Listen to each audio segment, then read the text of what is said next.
నోరు తెరిచి నిద్రపోయే వాళ్ళని చూసి నోట్లోకి ఈగలు పోతాయని ఆట పట్టిస్తూ ఉంటారు మన వాళ్ళు.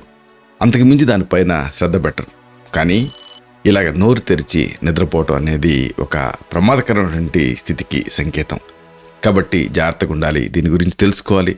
దీని నివారణ పద్ధతులు కూడా మనం ఈ వీడియోలో తెలుసుకోబోతున్నాం. మిత్రులారా నమస్కారం, నేను మీ డాక్టర్ చిరుమామిళ్ళ మురళీ మనోహర్. ఈ వీడియోలో మనం తెలుసుకోబోయేది మౌత్ బ్రీతింగ్, అంటే నోరు తెరిచి నిద్రపోవటం. దీనికి దారితీసేటువంటి కారణాన్ని వీటన్నిటిని మనం తెలుసుకోబోతున్నాం. ప్రధానంగా సంక్షిప్త క్రియాయోగో నిదానస్య చ వర్జనం అంటుంది ఆయుర్వేదం. అంటే కారణాలు కనుక్కొని సరిదిద్దుకోవటం. కారణం విషయానికి వస్తే మొట్టమొదటి మనం చెప్పుకోవాల్సింది ఏమిటంటే నేజల్ అబ్స్ట్రక్షన్, ముక్కు అడ్డుకుపోవటం.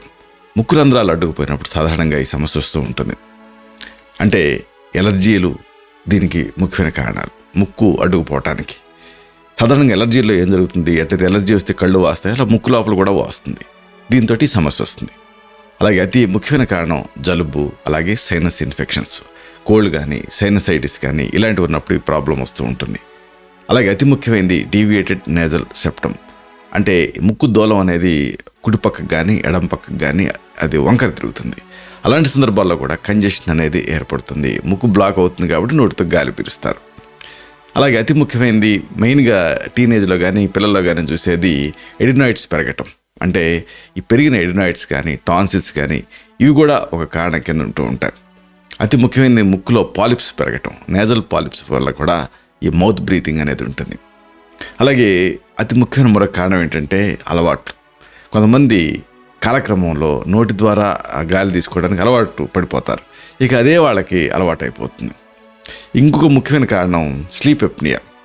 అంటే ఈ రుగ్మతలో ఏం జరుగుతుంది అంటే గొంతు సన్నగా అవుతుంది, థ్రోట్ అనేది.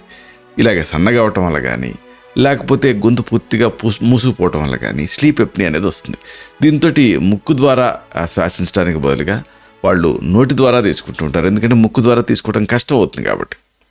మరి ఈ సమస్య ఆల్రెడీ మీకు ఉంది, అప్పుడు ఏం చేయాలి? కొన్ని చక్కని చిట్కాలు ఉన్నాయి, వీటిని మీరు పాటించవచ్చు.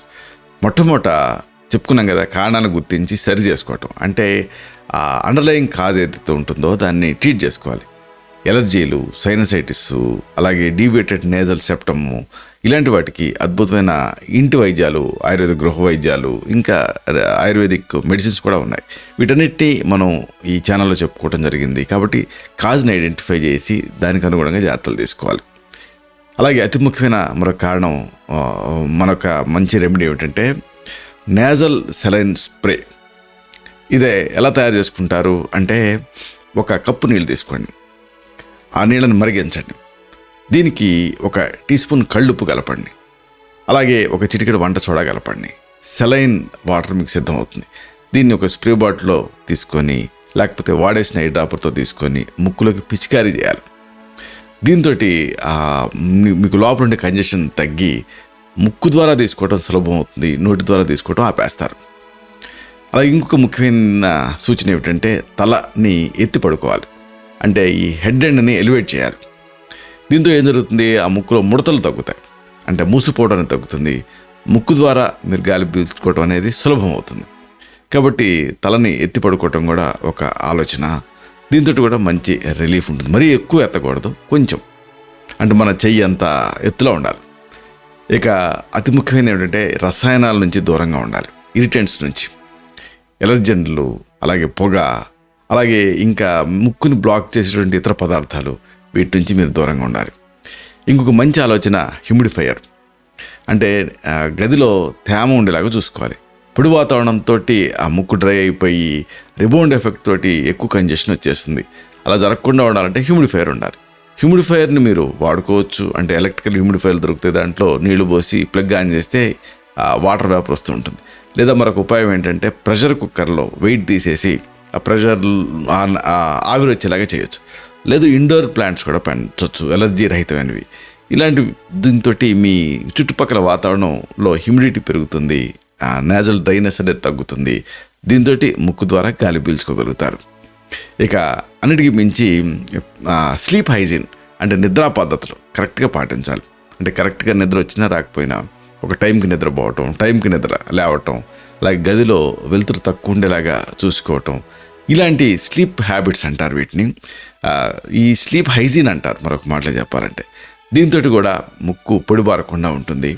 అలాగే దీంతో చక్కగా ముక్కుతోటే గాలి పీల్చుతారు, నోటితోటి గాలి పీల్చుకోవటం తగ్గుతుంది. అన్నిటికీ మించి ఒకసారి మీకు అందుబాటులో కారణాలు ఉండొచ్చు, కాబట్టి వైద్య సలహా తీసుకోవటం కూడా తప్పనిసరి, ఒకవేళ మీకు కారణం అనేది బోధపడకపోతుంటే. అలాగే దీనికి సంబంధించి చక్కటి ఆయుర్వేద ఔషధాలు కూడా ఉంటాయి. ఉదాహరణకు షడ్బిందు తైలం ఇలాంటివి, వీటిని ముక్కులో డ్రాప్స్ కింద వేసుకుంటే ఆ కండిషన్ బట్టి దాంతో ఆ కంజెషన్ అంతా రిలీవ్ అవుతుంది. ఈ సమస్య నుంచి మీరు బయటపడతారు. ఇలాంటి ఎన్నో చక్కని విషయాల్ని ఈ కార్యక్రమంలో మళ్ళీ మనం కలుసుకున్నప్పుడు తెలుసుకుందాం. శతం జీవ శరదో వర్ధమానః, శతం హేమంతాన్ శతం వసంతాన్. 100 శరత్తులు, 100 హేమంతాలు, 100 వసంతాలు వర్ధిల్లుతూ జీవించండి. Stay healthy, stay happy, be positive, keep smiling, stay safe. Love you all. శుభం.